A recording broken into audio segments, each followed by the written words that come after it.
నమస్తే, welcome to our channel. నేను పద్మిని. ప్రస్తుతంతో పాటు ప్రముఖ ఆధ్యాత్మికవేత్త, సూర్య ఉపాసకులు, సన్ స్పిరిచువల్ సొసైటీ ఫౌండర్, అలాగే వెజిటబుల్ ప్రాక్టీషనర్ విక్రమాదిత్య గారు ఉన్నారు. మాట్లాడదాం. సార్ నమస్తే. సార్ సూర్యోస్మి తల్లి. సార్, వెజిటబుల్ ప్రాక్టీషనర్గా నేను ఒక క్వశ్చన్ అడగాలనుకుంటున్నాను. సార్, ఇది చాలా మందిని ఇబ్బంది పెడుతున్నటువంటి సమస్య. ప్రపోర్షనల్గా ఒక వెయిట్లో ఉన్నారు అని అనుకుంటే అదొక పద్ధతి, కానీ కొంతమందిలో చూస్తే స్టబాన్ బెల్లీ ఫ్యాట్ ఉంటుంది. సార్, ఈ బెల్లీ ఫ్యాట్ కరగట్లేదండి, ఏం చేసినా కరగట్లేదండి అని కంప్లైంట్ చేస్తూ ఉంటారు. ఆడవాళ్ళలో ఒక టైప్ ఆఫ్ ఇబ్బంది వల్ల, అంటే ఆఫ్టర్ డెలివరీ వల్ల పెరిగిన బెల్లీ ఫ్యాట్ అవ్వచ్చు, లేకపోతే ఇట్లా రకరకాల కారణాలు ఉండి ఉండొచ్చు. మగవాళ్ళల్లో కూడా అది చాలా అసహ్యకరంగా ఉంటుంది పాపం కదా. అది కాన్ఫిడెన్స్ని బాగా బ్రేక్ చేస్తుంది సార్ కదా. బట్టలు కరెక్ట్ బట్టలు వేసుకోవాలనిపిస్తుంది.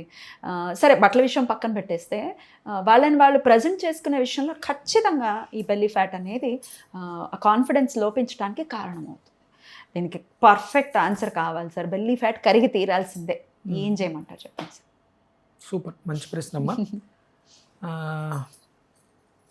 మీ అమ్మమ్మలు వాళ్ళ కాలం నాటి వాళ్ళు ఎవరైనా ఈ బెల్లీ ఫ్యాట్తో సఫర్ అయ్యారా?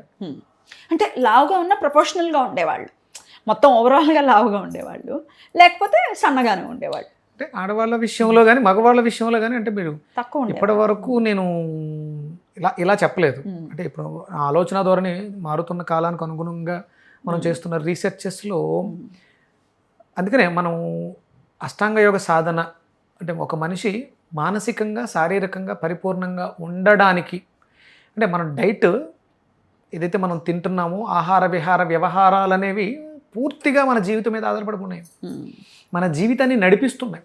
దాంట్లో ప్రధానంగా ఆహారం, తర్వాత విహారం, వ్యవహారం.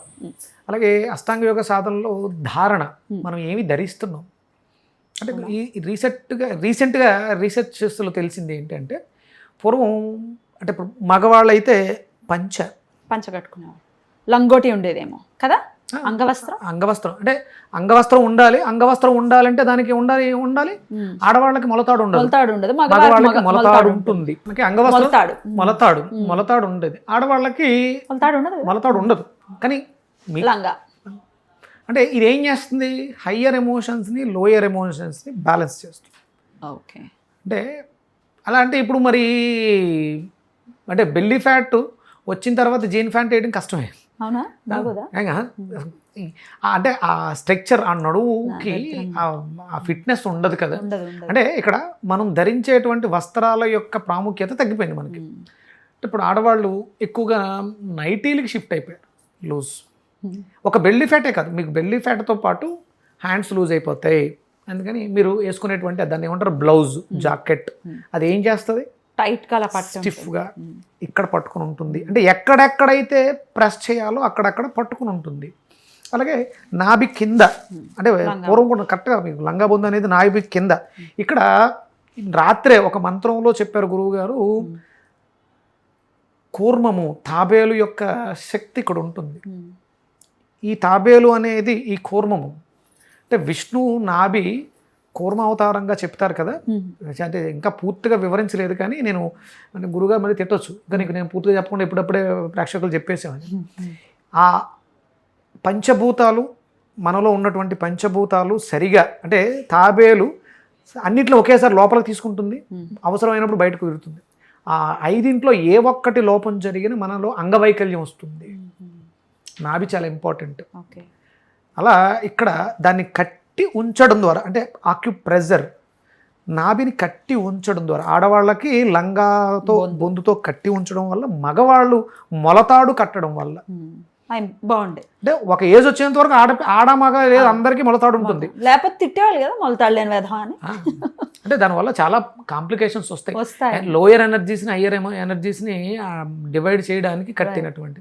ఇప్పుడు ఎవరికి ఉన్నాయేమో మొలతాడు, మగపిల్లలకి అసలు ఏ కలర్ మొలతాడు కట్టుకోవాలి సార్? ఇంకా అంటే పూర్వం అక్కడ తాడు అనేది ఔషధయుక్తమైనటువంటి తీగలు చాలా గట్టిగా స్ట్రాంగ్గా ఉంటాయి, మర్రి ఓడలతో తయారు చేసేవారు.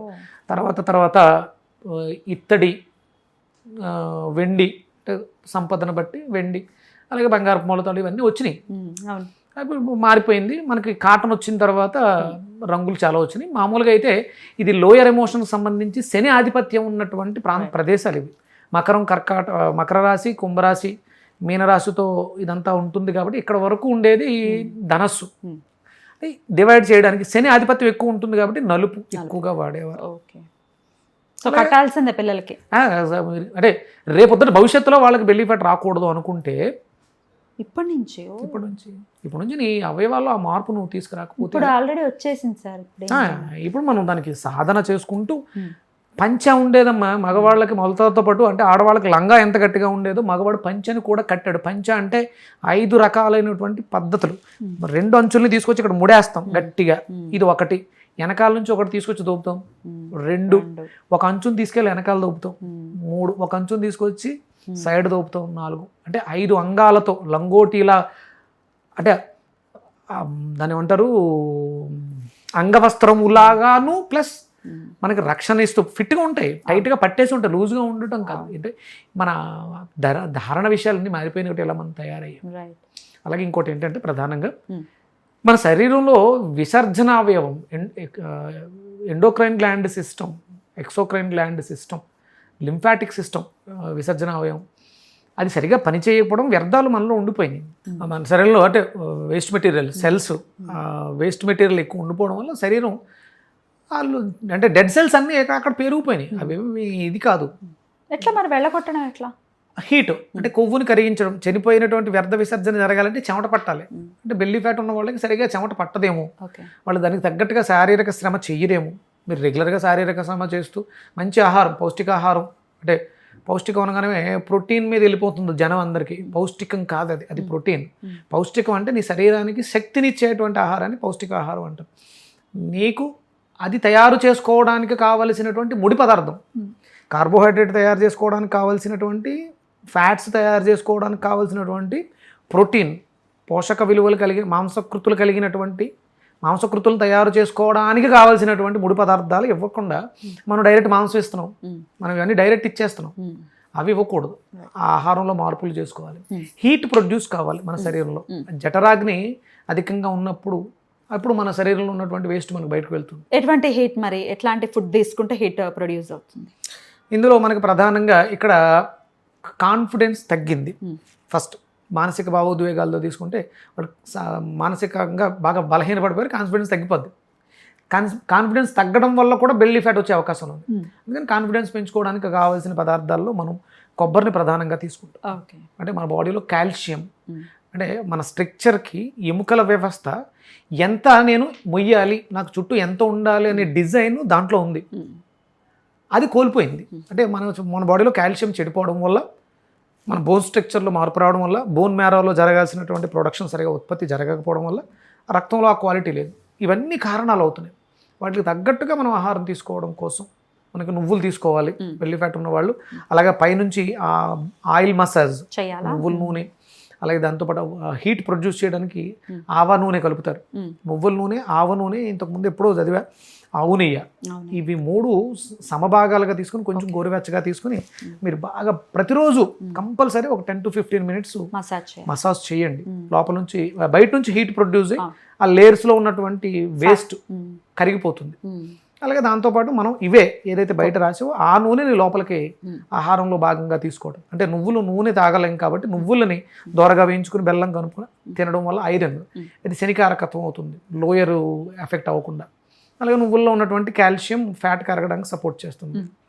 అలాగే కొబ్బరి, ఎండు కొబ్బరి, బెల్లం, కొబ్బరి లౌజ్ తినటం, ఇవి ప్రధానంగా తీసుకుంటూ మనకి అరుగుదలకి ప్రాధాన్యత ఇవ్వండి. దాంతోపాటు ఎంత అయితే తింటున్నామో కొంచెం అంత గ్యాప్ ఇద్దాం. 6 రోజులు తిన్నాం, ఒక్క రోజు గ్యాప్ ఇస్తే చాలా ఈజీగా ఉంటుందమ్మా. ఆ ఫ్యాట్ అంటే మనకి లోపల ఏమీ లేనప్పుడు మన శరీరం రక్షణ వ్యవస్థ ఆ వేస్ట్ని బర్న్ చేసి ఎనర్జీ కింద మారుస్తుంది. అవును, కన్వర్ట్ చేస్తుంది. మనం అవకాశం ఇవ్వట్లా. వారంలో ఒక్కరోజు. ఏ రోజు చేయమంటారు? ఆదివారం చేయండి. ఆదివారం చాలా విశేషం. ఎందుకంటే ఆదివారం ఉపవాసమా? మొన్న క్వశ్చన్ ఒకళ్ళు అడిగారు, చెప్పమ్మా. శనివారం తొలి ఏకాదశి వచ్చింది కదా, మొన్ననే తొలి ఏకాదశి వచ్చింది కదండి, మేము ఉపవాసం ఉన్నాము, మరుసటి రోజు ద్వాదశి రోజు తినండి అమ్మా అని నేను వీడియో పెడితే మరి మరుసటి రోజు పొద్దున్నే ద్వాదశికి మేము పారణ చేసేస్తామండి, మధ్యాహ్నం నాన్ వెజ్ తినొచ్చా అని అడిగారు. ఆదివారం. నమస్కారం. నేను ఇదే చెప్పాను, నమస్కారం తల్లి.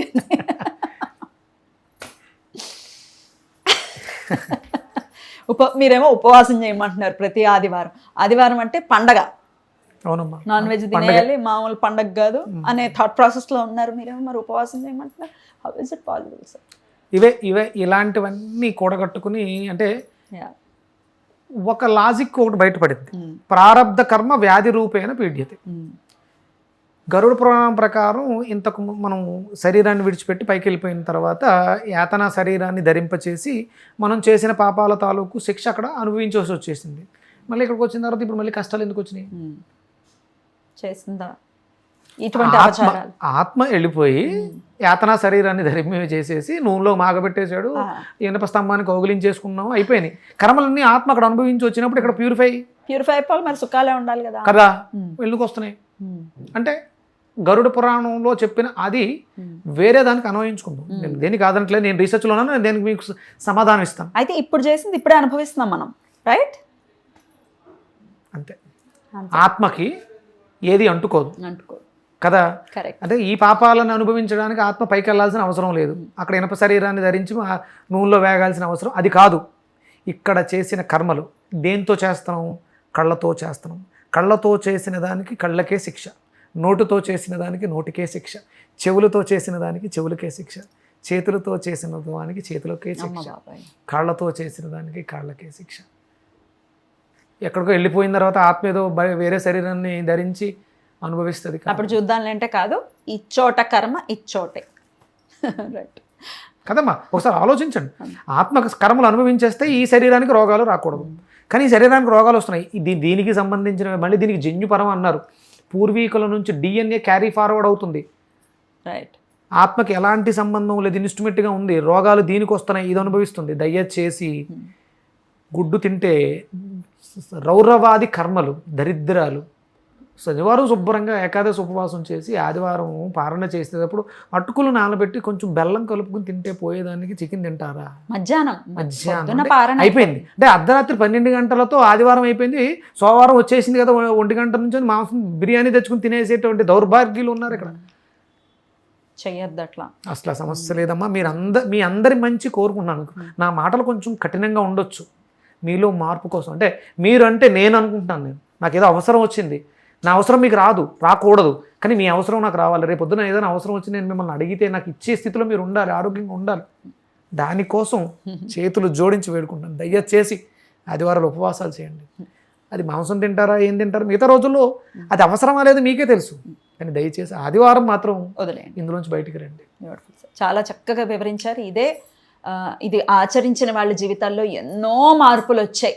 అది అనుభవపూర్వకంగా మీరు తెలుసుకోవాల్సి ఉంటుంది. మార్చుకోవాలని సందర్భంగా మనవి చేస్తూ బెలీ ఫ్యాట్ని ఖచ్చితంగా కరిగించుకోవడానికి మార్గాలు, వస్త్రధారణ ప్రధానమైనటువంటి వస్త్రధారణ, తర్వాత ఆహార విషయాలు ఇవి రెండు పాటించండి, చాలా బాగుంటారు. చాలా అద్భుతంగా వివరించారు సార్, కృతజ్ఞతలు. నమస్తే సార్. సూర్యస్మృతి.